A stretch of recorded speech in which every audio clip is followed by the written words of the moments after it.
Hey everyone, Dennis Fassett here, the Cashflow Mercenary. Welcome to another installment of Cashflow Mercenary Television. Well, we had some fun and excitement at the apartment building last night after work. I cruised over there, showed one of the units, got one rented up, and then realized that I had a squatter over there. Yeah, a squatter. But and squatters are pretty worrisome for a rental property owner because squatters have rights.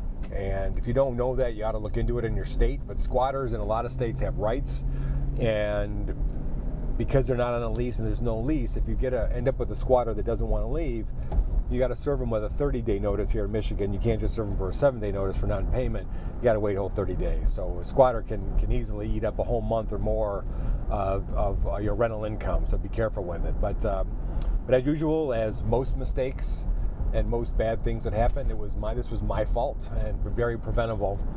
What happened was that I had a guy and his girlfriend move in a couple months ago.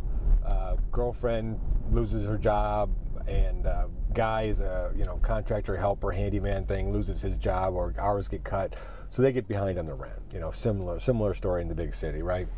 So guy approaches me and gives me the standard line, "I'm handy." It's like, oh great, yeah. If I had $1 for every tenant that told me that they were handy, and they wanted to get money off the rent for the work that they did at the rental, I wouldn't need any more rentals. But so he tells me he's handy, and I look into it and realize, hey, this guy does have a little bit of experience. He really did, could do what he said he did. So I said, all right, that's fine. So I had an apartment that needed to be turned over. So I said, all right, work on this apartment, get it turned over, and I'm going to judge you on quality and speed because time is money. So I did the first one. It took him a long time, mostly because he didn't kind of understand the standards that I was looking for. So we got that done finally, and then I had to move on to a second one. And then nothing, it's been 2 weeks and literally nothing has happened in the second one. So I'm thinking, what the hell's going on? So I go over there last night, and I've got them all master keyed. So I go over there last night and met a tenant prospect, got an application. So I rented out one of the units, the one that they just finished up, and then went up to the other one. And I see a toothbrush in the bathroom. I see food in the refrigerator. I see 3 or 4 bushels of clothing dumped on the floor in the closet in the bedroom. I'm thinking, what is going on here? Towel in the bathroom. It's like, this is supposed to be cleaned out. What's going on here? So I call the clown over who's doing work for me, and he's of course swears up and down he doesn't know what's going on. And then his buddy walks in. He goes, well, that's my stuff, and he told me that stupid, let me stay here while he was working on the apartment. So I threatened to, high holy heck on these guys, and they, the squatter guy moved all his stuff out. So thankfully there wasn't an issue.